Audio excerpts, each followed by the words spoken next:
what you see in Tijuana right now is basically an emboldened new generation cartel looking to take over everything. It experienced a theft of a large load of cocaine that went to one of its main rivals in the region, and they decided to basically bring a little bit of Jalisco to Baja. Drones carrying a payload of what appears to be almost a pipe bomb type device. An attack like this had never been seen in Baja.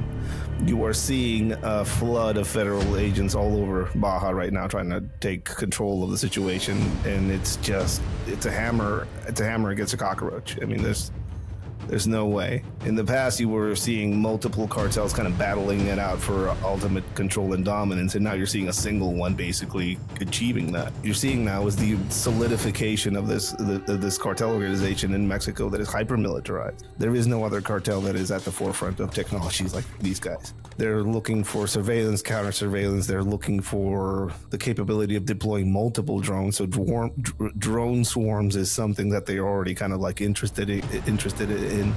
They're looking for the capacity or the ability to pre-program some of these drone technologies so they don't have to send a signal to them. They'll just give them a point where they can just hone in and go.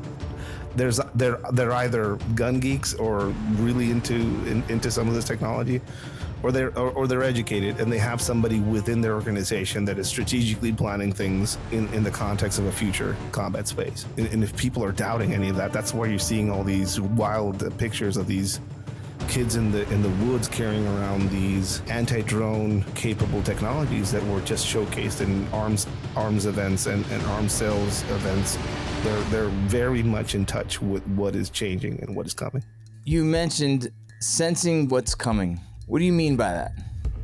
I think what we're seeing in Venezuela is a practice run, I guess, or the initiation of something, a longer term project that the United States probably has. You know, I have interactions with parts of the government every now and then, and I can, what I'm sensing or I'm hearing is a big effort by the United States to basically go into a restabilization of the continent is what I can hear. Colombia dwarfs Venezuela as far as the amount of substances that come through it into the United States. So that's a pretty interesting space, and a space that I think it's probably going to get more lively as we go. You see Venezuela and it's cartel de los soles, which is basically the military there, who is running all the scams. They're working on all the angles, and they're pretty much have a free reign of the country. So they're probably responsible for other amounts of drugs that are moving their way through the Caribbean. Not that much, but it's definitely an amount. And then we go to Mexico. I think if you look at the staging that you are seeing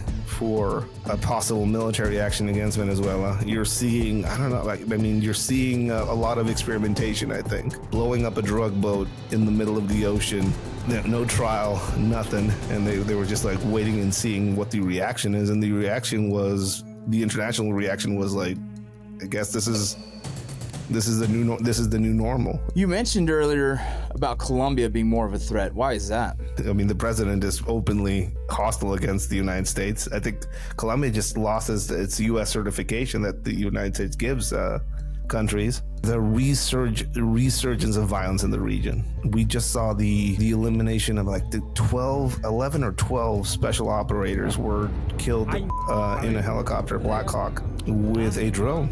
An $11 million weapons platform was eliminated with a drone that would cost less than $300 to make and fly. The way things are globally, I think globalism is going out of favor, and everybody's kind of tending to their own. We just have to be very careful because Mexico can be a giant beehive if you kick it wrong. You know, it doesn't matter how much you attempt to spin this. If you move in a very imprecise manner in Mexico and you strike somewhere where you shouldn't, you get filmed on a cell phone, get televised, and you turn a cartel organization into a freedom fighting organization.